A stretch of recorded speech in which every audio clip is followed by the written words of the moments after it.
The chandeliers in the ballroom burned like captured stars, scattering light across glassware and diamonds and the too bright smiles of Manhattan's elite. Adrian Vale stood at the edge of it all, the noise pressing against his temples like an ache. Someone was laughing near the orchestra pit, someone else was calling his name, but he was already reaching for his phone. One message flashed across the screen, urgent from his lawyer, and it was enough to send him weaving through the crowd toward the private elevators. He needed quiet.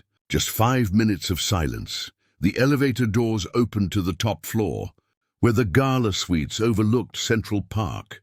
He strode down the corridor, scrolling through figures, not looking up until he'd already turned the key and pushed open a door that wasn't his. Inside, the room smelled of paint and jasmine tea. Canvas rolls leaned against the wall, and a young woman sat cross-legged on the floor, her hair a loose halo of curls catching the lamplight. She looked up sharply, pencil in hand. "You're early," she said. "The maintenance crew wasn't due till morning." Adrian blinked. "Maintenance crew?" His confusion was mirrored by her frown. "I'm sorry," he said, automatically stepping inside. "I think there's been You're tracking paint across the carpet," she interrupted, rising quickly to grab a cloth. "Please, just be careful with the—" He glanced down and realized the soles of his shoes were spotless. "I'm not maintenance," he said, but his tone came out sharper than intended. She froze, cloth in hand. "Then who are you and why are you in my room?" The words collided in the small space between them, and something in him bristled at the accusation. "That's what I'd like to know. This is supposed to be my suite." "Your suite?" She laughed, incredulous. "Unless you're paying $10,000 a night, I doubt that." Adrian almost told her he could buy the entire floor, but years of hiding behind distance and power stopped him. Instead, he slipped the phone into his pocket and studied her sketches spread across the low table. A hotel lobby. His lobby. The Vale Grand's marble arches, reimagined in soft gold and green. "Who told you to draw that?" he asked quietly. She lifted her chin. "My client." "The firm's bidding for a redesign contract." His pulse thudded. None of the bidders had been shown the original blueprints yet. "And your name?" "Maya Rivers," she said, wary. "And you are?" He hesitated, caught between instinct and honesty. "Let's just say I'm not who you think I am." Her eyes narrowed. "So you are the journalist trying to get a scoop on Vale's bankruptcy rumors." "I knew it. Bankruptcy." The absurdity pulled a laugh from him before he could stop it. Her shoulders stiffened. "You think it's funny, sneaking in here to spy on someone's work?" "No," he said, still smiling despite himself. "I think it's funny how certain you are about everything." For a long moment, neither spoke. The city hummed beneath the window, the sound of taxis and distant horns. Then she sighed, the anger dissolving into something gentler. "You're right. I shouldn't assume. It's been a long night." He nodded, feeling the edge of her exhaustion match his own. "Same here." A silence followed, comfortable, unexpected. Her sketches lay between them, half-finished dreams in charcoal and watercolor. He crouched beside the table, studying them. "You've drawn the light wrong," he murmured. "The reflection from the atrium comes from the west, not the north." She stared. "You've been there? Once or twice? Then maybe you should design it," she teased, and for the first time in months he felt the strange pull of amusement. "I might," he said softly, "if I had any sense of color." She smiled, and the room felt different, lighter, alive. Then his phone vibrated again, a reminder of the world waiting beyond this fragile moment. He stood abruptly. "I should go, of course." Her tone cooled, a barrier sliding back into place. "Wouldn't want the wrong maintenance crew in the wrong room." He almost told her the truth then, that he wasn't maintenance or journalist or stranger, but Adrian Vale, the man whose name crowned the building above them. Instead, he looked once more at the sketches and said, "Keep the light as it is. It's honest." When the door clicked shut behind him, Maya exhaled slowly, still feeling the echo of his presence. Whoever he was, he'd left a strange calm behind, like the hush after rain. The next morning, her phone rang. A polite voice introduced itself from Vale Enterprises. "Miss Rivers," the woman said, "Mr. Vale reviewed your preliminary designs. He'd like to offer you a private commission. Full creative control. Are you available to discuss details today? Maya froze, the pencil slipping from her hand, somewhere down the hall. In the real room 419, Adrian Vale stared out over the city, wondering how a single wrong door could lead him toward something that suddenly felt dangerously like fate. The call from Vale Enterprises still echoed in Maya's ears hours later as she rode the elevator to the top floor of the Vale Grand Hotel. Her reflection in the mirrored doors looked far too composed for how fast her heart was racing.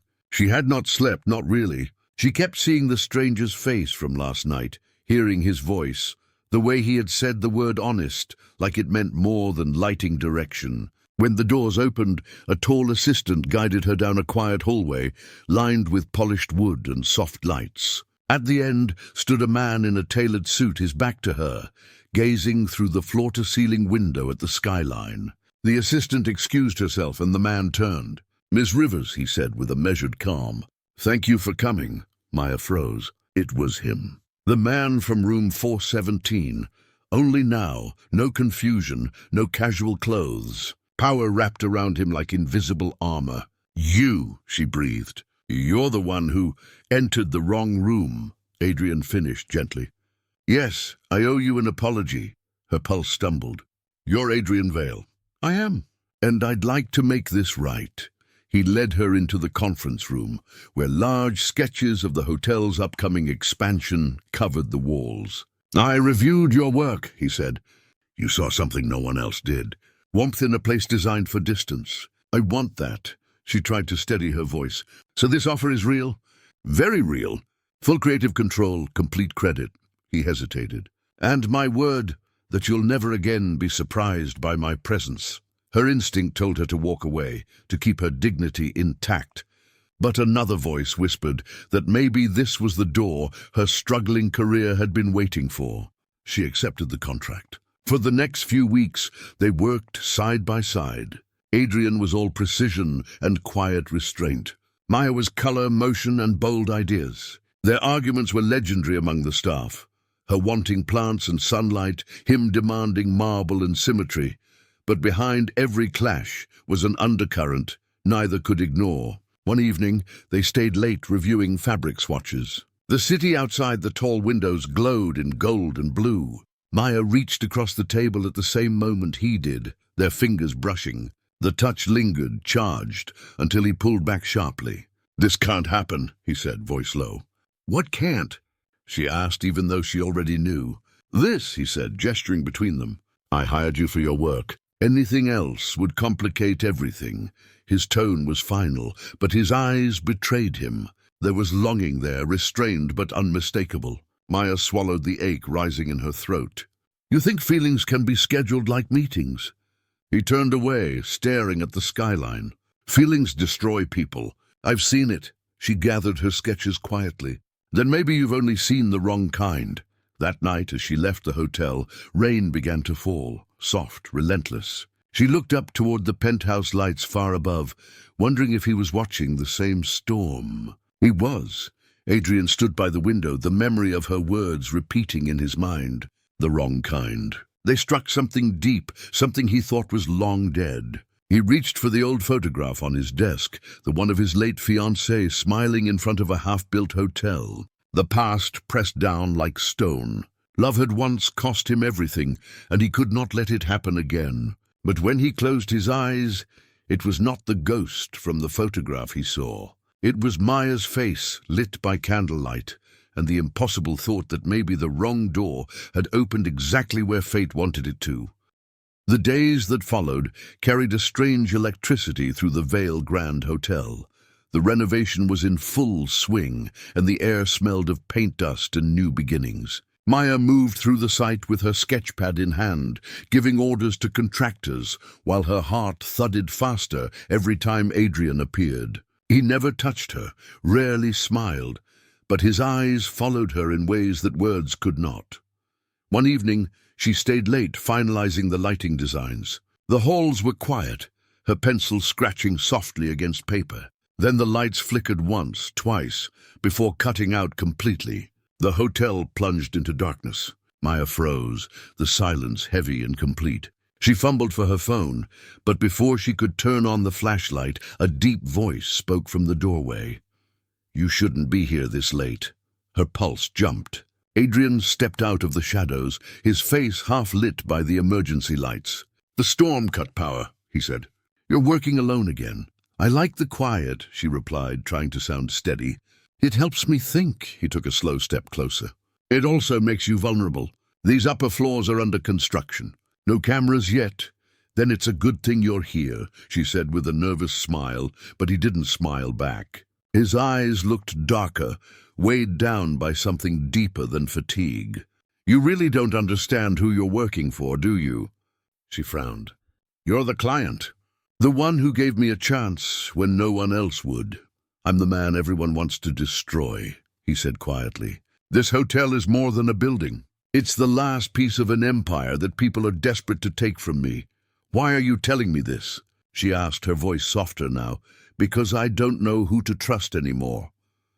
His confession slipped out like something that had been locked away for years. "And because you walked through my chaos like it didn't scare you." She took a step closer, her voice trembling. "Maybe because it doesn't." For a long moment they stood in the glow of the backup lights, the storm raging outside the windows. Then his phone buzzed. He glanced at the screen, his expression changing instantly from vulnerable to cold. "You need to leave," he said. "Now, why?" He pocketed the phone. "Someone leaked our project files to the press. They're calling it corporate espionage. My board is in emergency session." Her heart sank. "They think it was me. You were the only outsider with access." Maya stepped back as if struck. "You can't believe that." "I don't want to," he said. "But the timing makes it impossible to ignore." She stared at him, hurt and disbelief colliding. "After everything we've done here, after all the nights we work side by side, you think I'd betray you for a story?" He didn't answer. His silence said enough. Tears burned her eyes as she gathered her papers. "Then maybe you should finish this hotel alone." "Maya, wait." He reached for her arm, but she pulled away. "No, you told me not to fall for you." "I didn't listen." "That's on me." She walked out into the storm, the elevator doors closing between them with a sharp metallic sound that echoed in his chest. Adrian stood there for a long time, her scent still lingering in the air. His phone buzzed again. A message flashed on the screen from an unknown number. "You can't protect her anymore." "You both know what really happened that night." Adrian's hand trembled. He stared at the words, an old fear clawing its way back to life. Far below, Maya stepped into the rain, unaware that she had just stepped into the center of a secret that had been buried for years. A secret tied not only to Adrian's past, but to the tragedy that had built his entire fortune. The storm had not stopped all night. Sheets of rain swept across the city, painting the glass walls of the Vale Grand in silver streaks. Adrian stood in his dark office, staring at the message still glowing on his phone screen. "You can't protect her anymore. You both know what really happened that night." The words tore open a wound he had spent years trying to bury. His reflection in the window looked like a stranger. The powerful tycoon everyone feared now looked haunted, broken, and unsure of the truth. He wanted to believe Maya was innocent, but every time he closed his eyes, the memories returned.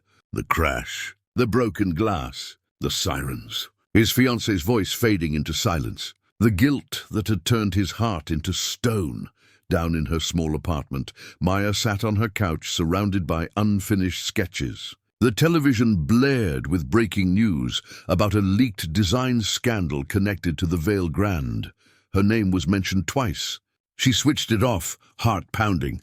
She had done nothing wrong, but the headlines told a different story. Her phone buzzed with an unknown number. "Maya Rivers," she answered, voice trembling. "You should stop defending him," a distorted voice said. "The man you're working for isn't who you think he is.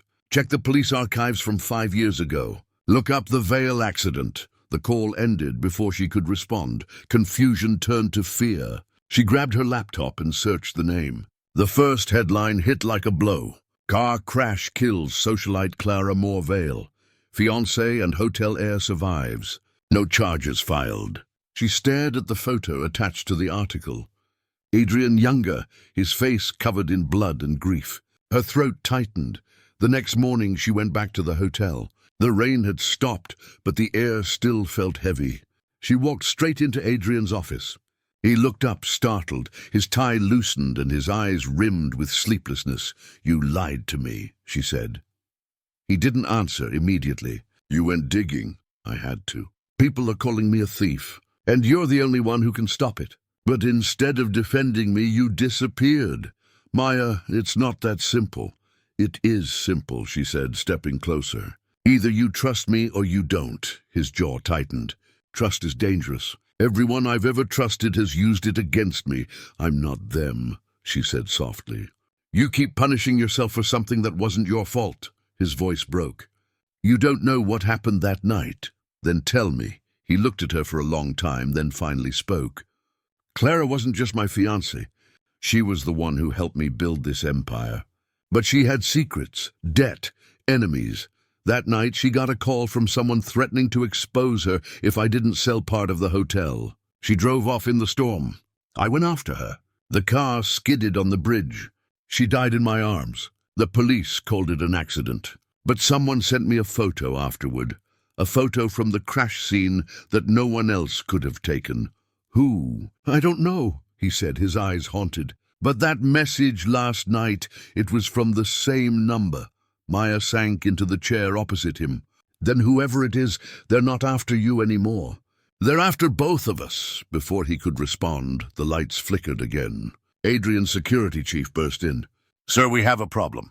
Someone broke into the restricted archives downstairs. Surveillance caught a woman leaving with confidential files. Adrian's blood ran cold. "Who was it?" The guard hesitated. "It was someone who used Miss Rivers's ID badge." Maya stood frozen. "That's impossible." "I didn't." Adrian met her gaze, torn between logic and fear. "They're setting you up," he whispered. Alarms began to sound through the building. Red lights flashed. Adrian grabbed her hand. "We have to go now." They ran through the dim corridors, footsteps echoing.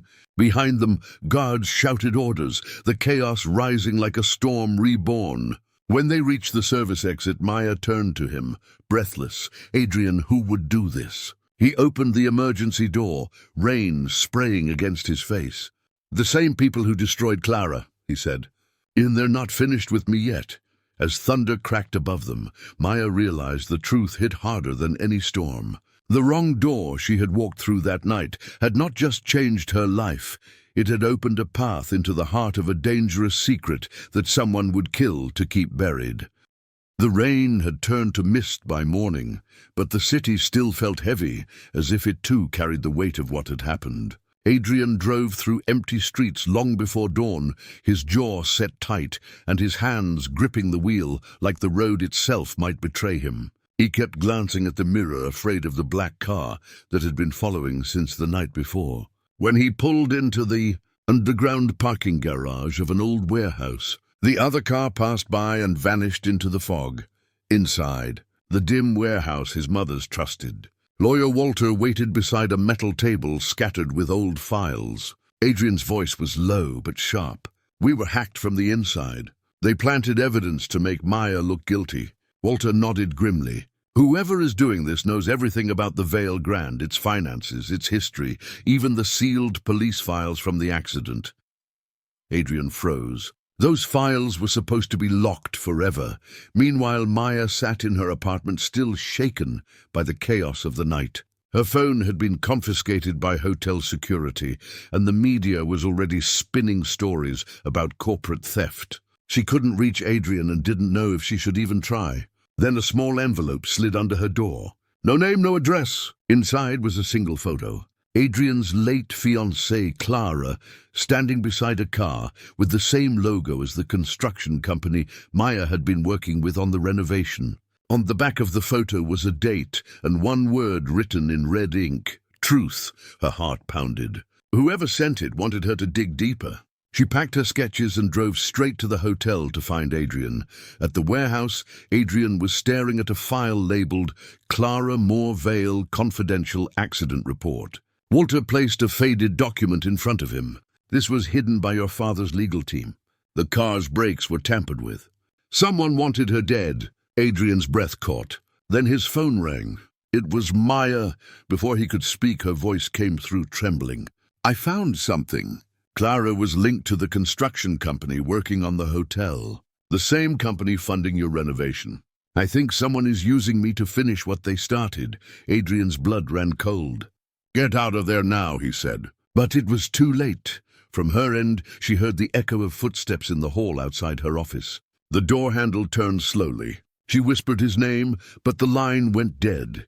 Adrian dropped the phone and ran for his car. The warehouse lights flickered out as if the whole city had stopped breathing. He reached the hotel in minutes, his heart slamming against his ribs. The lobby was empty, but the elevator was open, waiting like a trap. When he reached the 12th floor, he found her sketchbook lying on the floor, torn pages scattered across the carpet. One of them had been pinned to the wall with a knife. It was her drawing of the hotel's new atrium, but someone had scrawled across it in black ink the words, "She knows too much." He tore the page down, his hands shaking. Somewhere above him a door slammed, and the sound echoed through the unfinished corridors. Adrian ran toward it, calling her name, his voice breaking the silence. Far below on the street, a black car waited, its engine idling. Inside, the driver made a call. "The woman is gone. Move to phase 2. The voice on the other end laughed softly. "Perfect. Bring him to me." And as lightning cracked across the skyline, Adrian Vale realized that the accident that had haunted his past was not over. It had only been the beginning. The city was still asleep when Adrian burst into the security command center of the Vale Grand. The monitors showed empty hallways flickering under emergency lights. He pointed at the operator. "Find Maya Rivers now. Check every camera, every floor." The operator hesitated. So her access badge was last used on the 13th floor, but the feed cut out right after. Adrian's blood turned to ice. The 13th floor was sealed off under renovation. No guests, no cameras, no staff. He grabbed a flashlight and ran for the service elevator. As it rose, the walls groaned around him, and the hum of the old machinery filled the silence. When the doors opened, the floor was dark and silent. Dust swirled in the beam of his light. Half-built walls, plastic sheets hanging like ghosts. He moved carefully, scanning the shadows. Then he saw it. Maya's scarf caught on a piece of scaffolding, fluttering faintly in the draft. He reached for it and felt something else beneath his hand. A phone, hers. He turned it on. A video was open on the screen, already paused at the first frame. It showed Clara Vale sitting in a car, looking directly into the camera. Adrian's breath caught. The timestamp was minutes before the crash. He hit play. Clara's voice filled the quiet hall. "If anyone finds this, I'm scared. The deal with Halverson Construction isn't what Adrian thinks. They want the hotel. They said they'd make me disappear if I didn't convince him to sell." Her eyes darted to the passenger seat as if someone was there. Then the camera jolted, the sound of tires skidding, screaming metal, then nothing. The video ended. Adrian stood frozen. The construction company funding Maya's project was the same one Clara had named 5 years ago. The same one now tied to the leaks and blackmail. He felt the world tilt. Behind him a noise echoed, a faint cry. He turned toward the sound and followed it through the half-lit corridor until he found a door slightly ajar. Inside, Maya was tied to a chair, her wrists raw, her hair matted with dust. She looked up weakly when he entered. Adrian rushed to untie her, but she shook her head. "Don't, Adrian, it's a trap," a voice spoke from the shadows. Too late for that. A man stepped into the light wearing a construction uniform. His face was unfamiliar, but his eyes were cold. "Halverson sends his regards. You should have sold when you had the chance." Adrian's fist clenched. "You killed Clara," the man smiled. "She was inconvenient." "So are you." The gun in his hand caught the faint light. Maya screamed as the man pulled the trigger, but Adrian tackled him, the shot going wide and shattering glass. The two men fought in the dark, the sound of fists and breaking metal filling the room. The flashlight rolled across the floor, casting wild shadows. Adrian managed to grab a steel rod and strike the man once, twice, until he dropped. Maya crawled toward him, shaking. "He's still breathing," she whispered. Adrian tossed the weapon aside and pulled her close. "We're getting out of here now." They staggered toward the elevator just as security alarms began to blare. Police sirens wailed outside. The hotel lights came back on. As they reached the lobby, the first officers stormed in. Hours later, inside a hospital room, Maya sat beside Adrian's bed as doctors tended to the wound on his shoulder. She held his hand and whispered, "You saved my life." He looked at her eyes, heavy but clear. "No, Maya, you saved mine. The truth would have stayed buried without you." Before she could respond, the nurse entered holding a sealed evidence bag. Inside was Maya's phone with a message received moments before the fight. It read, "The video was only half the truth. The other half is still hidden beneath the hotel." Room 417, Maya met Adrian's gaze. The room where it all began. Adrian's voice was barely a whisper. "Then that's where it ends." The morning sunlight filtered weakly through the hospital blinds, but peace was the one thing neither Adrian nor Maya could find. The message from the unknown sender burned in both their minds. The other half of the truth is still hidden beneath. The hotel room 417, that single sentence pulled them back. Into the heart of the storm they thought they had escaped. By noon, Adrian was discharged against the doctor's advice, his shoulder wrapped in fresh bandages. Maya insisted on going with him. Neither of them spoke as the car moved through the city streets toward the Vale Grand. Every landmark looked familiar, yet heavy with ghosts. When they stepped into the silent lobby, the scent of fresh paint mingled with the memory of danger. The elevator doors closed behind them, and Maya turned to him, her voice barely above a whisper. "What if it's another trap, Adrian? What if this time they don't plan to miss?" He met her gaze. "Then we finish this together, or not at all." Room 417 waited at the end of the hallway, bathed in soft light from the tall windows. The room had been restored after the earlier attack, yet something about it felt wrong. Too quiet, too perfect. Adrian stepped inside slowly, his footsteps echoing on the marble. Maya followed, scanning every corner. He reached for the wall behind the minibar, pressing on one of the panels. There had always been a hollow sound there. A tiny mechanical click answered his touch. A section of the wall shifted open, revealing a narrow stairway leading downward into darkness. Maya stared. This shouldn't exist. Adrian's voice was tight. "My father built this hotel with secret service tunnels. He said they were for emergencies, but I never believed him." They descended slowly, their footsteps muffled by dust. The air grew colder the deeper they went, until they reached a heavy door made of steel. Adrian pushed it open and a rush of stale air met them. Inside was a small archive room filled with file cabinets and boxes marked with numbers. On one of the tables lay a computer, still humming, faintly connected to a hidden power line. Maya wiped the dust from a stack of folders. Her breath caught. "These are contracts between your company and Halverson Construction, dated before the accident. They paid Clara millions under a personal account." Adrian's jaw tightened. "They bribed her to convince me to sell. When she refused, they made sure neither of us walked away that night." Before he could say more, the computer screen flickered to life on its own. A video began to play. The image showed Adrian's father seated at the same desk, years younger, and speaking into the camera. "If you are watching this, my son, then the past has finally caught up with us. Halverson's people were never after the hotel, they were after the land beneath it. The city records hide a second foundation built for smuggling. Clara discovered it and tried to warn you. They silenced her, and they will come for you next. The only person you can trust is the woman who finds this message." The video ended abruptly, leaving only the faint hum of the computer. Maya's voice trembled. "The woman who finds this message. That means me." Adrian stared at her realization dawning. "My father knew you'd come into my life somehow."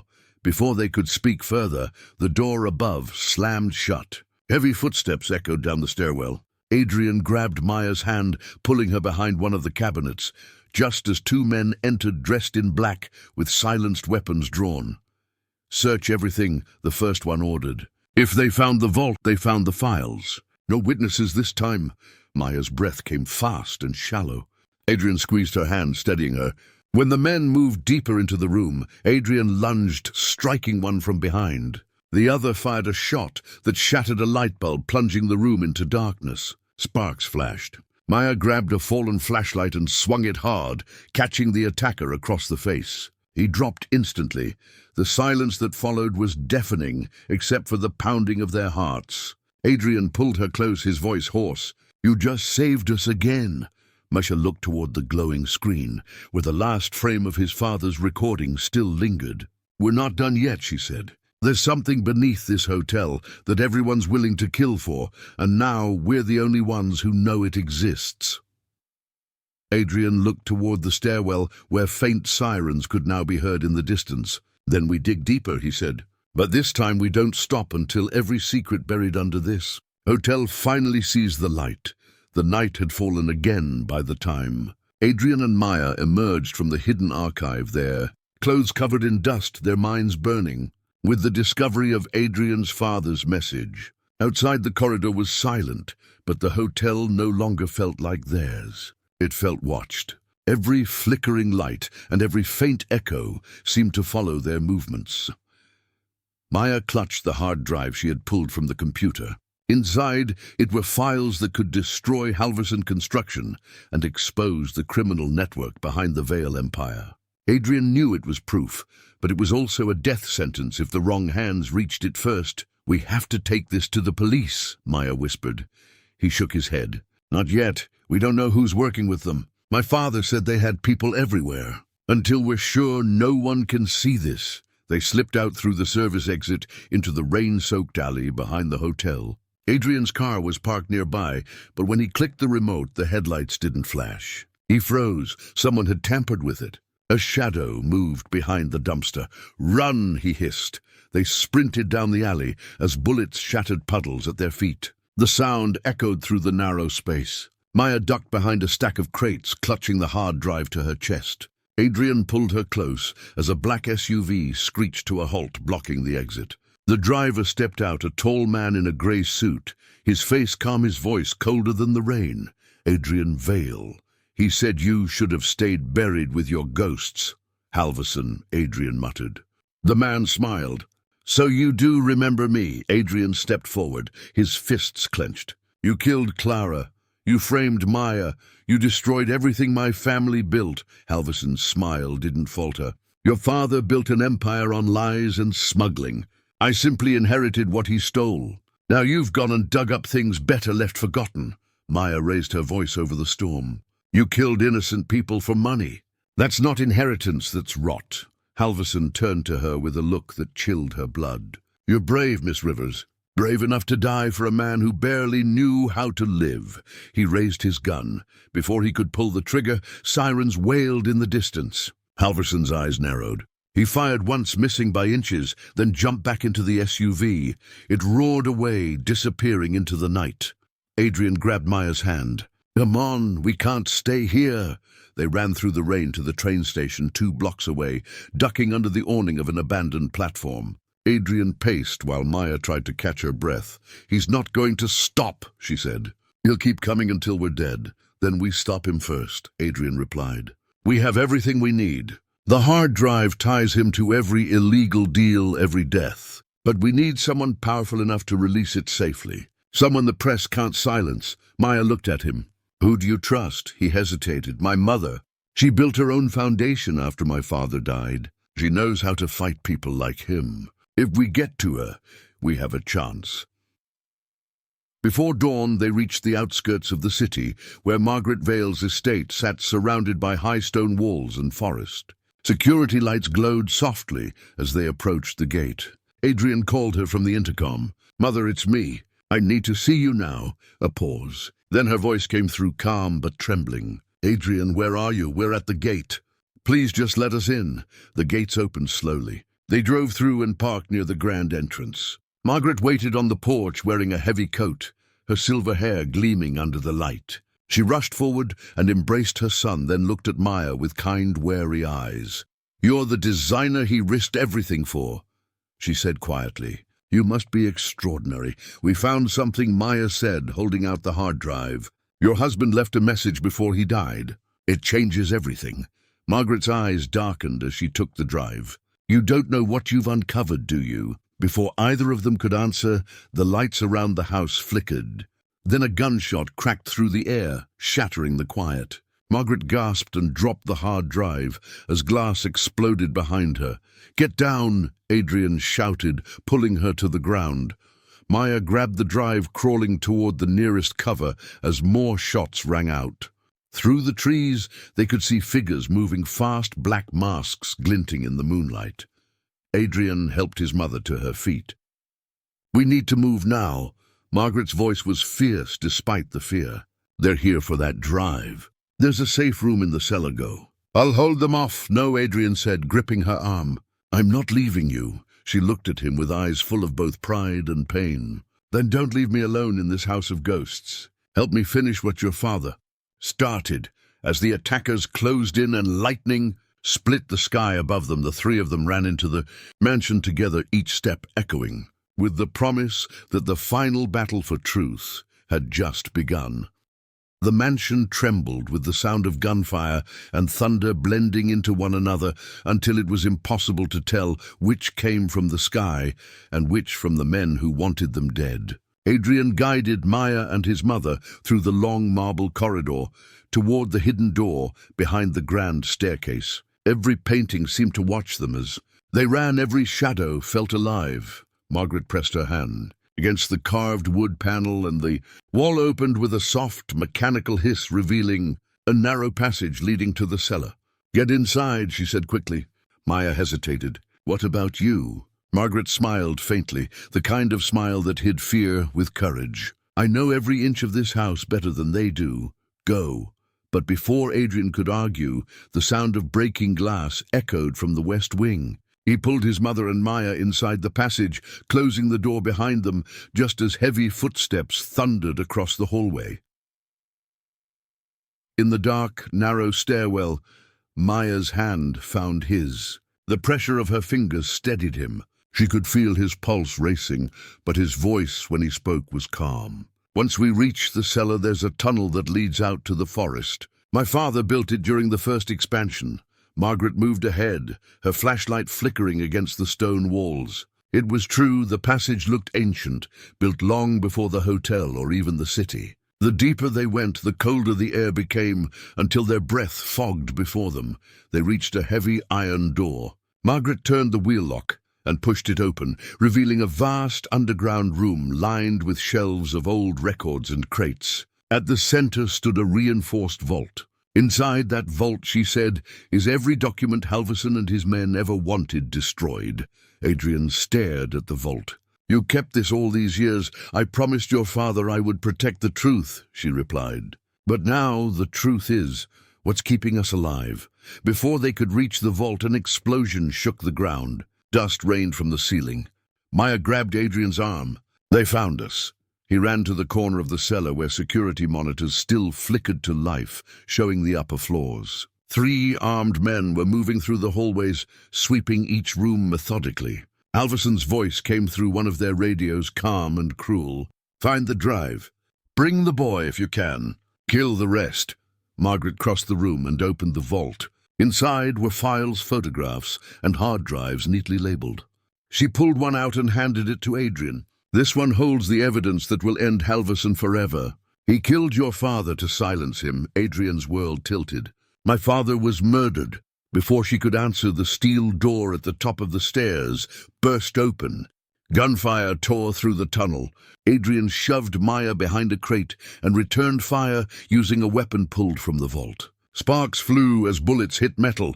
Margaret shouted over the chaos. "The tunnel to the forest, it's behind the generator. Go." Adrian looked at her, desperate. "Not without you." She shook her head, her voice fierce. "Someone has to hold them back." "Go, Adrian, you have something to live for now." Tears burned his eyes, but there was no time to argue. He grabbed Maya's hand, pulling her toward the tunnel. Behind them, Margaret stepped into the open, her figure silhouetted against the flickering light. She fired until her gun clicked empty, then smiled through the smoke. "For your father," she whispered. "For truth." The explosion came seconds later, a flash of fire that tore through the cellar. Adrian and Maya were thrown to the ground in the tunnel as the entrance collapsed behind them, sealing them in darkness. Maya coughed, her voice shaking. "Adrian, your mother." He stared at the rubble, his heart breaking. "She knew what she was doing," he said quietly. "She gave us a way out." They followed the tunnel until it opened into the forest behind the estate. The night air was cold and wet, but the sky was beginning to lighten with dawn. Adrian sank to his knees, clutching the drive against his chest. Maya knelt beside him, wrapping her arms around his shoulders. "We're not finished," she said. "We still have the evidence." He looked up at her, eyes fierce through his grief. "Then we finish what my parents started. We burn their empire to the ground." But as the first rays of sunlight touched the trees, a shadow moved behind them, unseen, a figure watching from the distance holding a phone. The call connected after one ring. "They're alive," the voice said. Halverson's calm reply came through the speaker. "Then make sure they stay that way. I want Vale to see exactly what he loses, before I end him." And as the call ended, the figure turned toward the road, disappearing into the morning fog, leaving Adrian and Maya unaware that the next chapter of their fight for truth would be the most dangerous one yet. Dawn crept over the city like a question that demanded an answer. Adrian and Maya emerged from the forest, guttering with cold and exhaustion, yet burning with a single relentless certainty. They had the evidence, and they had each other, and that was enough to force the light into the places that had been kept dark for too long. They did not go straight to the press or to the police at first, because the world that had hidden the crime had eyes everywhere and ears in every newsroom. They drove instead to a small discreet law office across town, where an old friend of Margaret waited, her hair silver, but her jaw unbowed. He opened the secure case and slid the hard drive into a reader as if it were a relic that would finally speak. The truth-allowed files populated the screen like a constellation of crimes. Payments moved through shell companies into private accounts. Emails revealed meetings at odd hours with construction bosses and city officials. Invoices had been doctored and signatures forged, and hidden in the chaff, a ledger showed transfers to a name Adrian had never imagined in that role. Halverson was not alone. He was the visible tip of an iceberg that had been anchored by men with power and public faces. Maya felt the color leave her cheeks as she scrolled and found Clara's voice recorded in more than one file, pleading for help, discreet audio where Clara named one person by initial and begged for time to expose them. The document trail converged on a councilman who had pushed building permits and who had benefited from the smuggling foundation beneath the Vale Grand. A shudder ran through the room as they realized what the network meant for the city and for every family whose life had been broken in its wake. They moved with surgical speed, then called the detective who worked the old case with quiet integrity. Adrian said, "No leaks, no grandstanding until the warrant is served," Margaret added, "and make sure the cameras catch every hand as we bring them in," Maya insisted. The police moved in the way truth compels a city to move, steady and inevitable search. Warrants were served at dawn, on Halverson construction, on the councilman's townhome, and in an office downtown where forged documents had been kept. Halverson was taken into custody on the driveway of his own gated firm, his face the hard mask of a man surprised at his own unraveling. He insisted he had been entitled to the land, and that murder had been a business casualty. His words hollow against the weight of the files. In the weeks that followed, the story exploded in the city's arteries, and then across the country.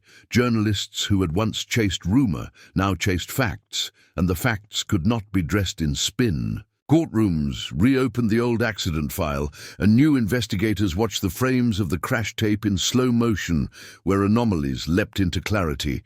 Brake lines were tested under microscopes. Phone records were cross-checked, and a parade of witnesses who had been muzzled by fear finally spoke because the walls that had protected the syndicate were crumbling. There were moments when the cost of truth felt unbearably high. A senator who had smiled at Adrian on gala nights was questioned under oath and walked away with his reputation in tatters. Businesses collapsed as ledgers bled truth onto the page. Families that had prospered on other people's silence faced the public accounting of their choices, and many of them would never recover Margaret. Though wounded by the night that had nearly taken her, grew fierce and luminous in the aftermath. Her testimony was steady and precise, and it cut through decades of denials like a blade. She told the court about the secret tunnels and the foundation beneath the hotel, and about the moment she had promised Adrian's father that she would keep the truth safe until the day someone brave enough came for it. The judge listened, and then ordered the vault opened, and the records admitted, and the city watched as history rewrote itself in the space of a few solemn pages. Adrian sat through hearings and depositions, and he learned to let the anger that had burned him give way to a steadier resolve. He faced the board of Vale Enterprises and resigned his operational control in a public meeting that surprised many and disappointed fewer. "I'm not running from what I built," he said. "I am making sure it can no longer be used to hurt people." He turned the keys to a trust built for public good and appointed an independent commission to manage the hotel and to oversee the conversion of the secret foundation into a transparent community. Project Maya stood beside him in the courtroom and outside the noise, and she watched while the tribunal named names and held them accountable. At times, she wanted to look away from the headlines that called her a heroine, and at other times, she let the words settle around her like armor that had been forged in fire.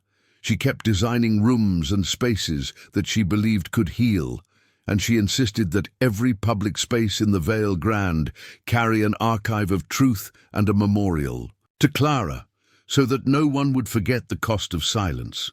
There was a day when Halverson went to trial and the prosecutor played the video from the archive in front of the jury. Clara's voice filled the room, and Adrian listened to the woman he had loved and lost speak from beyond the gulf of years. When the jury returned guilty, there were no cheers in the courtroom, only the sound of people who had been waiting a long time, letting themselves breathe. And then, after the courts had done their work and the skeletons were all placed in the light where sunlight could reach them, Adrian did a thing that surprised everyone except Maya. He went back to room 417 and stood in the very place he had entered by mistake, and where the first misstep had become the most honest step of his life.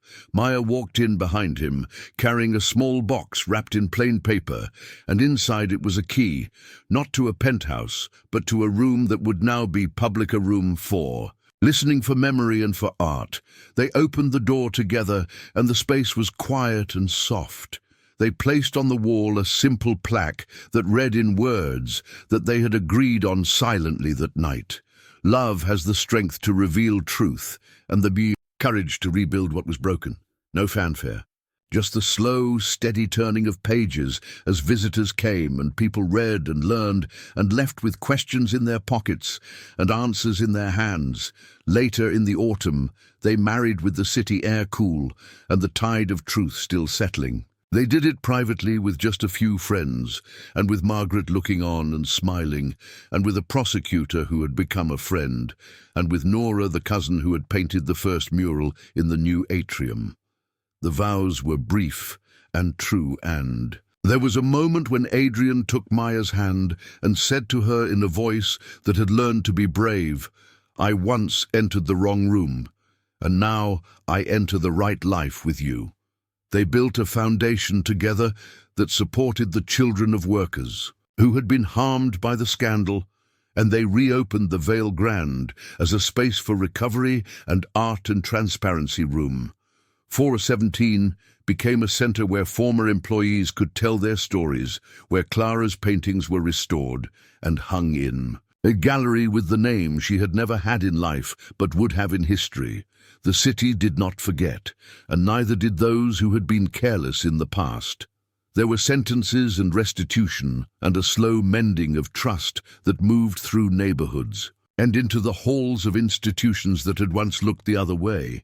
Adrian and Maya did not pretend the wounds were gone, because some scars keep you honest forever. But they learned to work with the edges, and to turn the pain into action and the action into refuge for others. On an evening months later, they stood in the atrium where sunlight poured like benediction and watched a child trace the pattern in the marble that had once been stained with secrets. Maya leaned her head against Adrian's shoulder, and he felt then the absolute, simple rightness of the wrong door that had started it all. They had not found an easy ending, they had found an honest one. And as the community gathered around them in quiet celebration, they understood that the greatest power is not to rule without question, but to answer when asked and to protect when needed. And in the small, private moment after everyone had left and the city lights blinked awake beyond the glass, Adrian whispered, "What I almost lost is not money or name, but the heart that knows how to keep promises." Maya smiled and pressed a kiss to his palm, and they walked together through room 417 into a life rebuilt on truth and on love, and on the knowledge that sometimes the wrong door is the door that opens the world.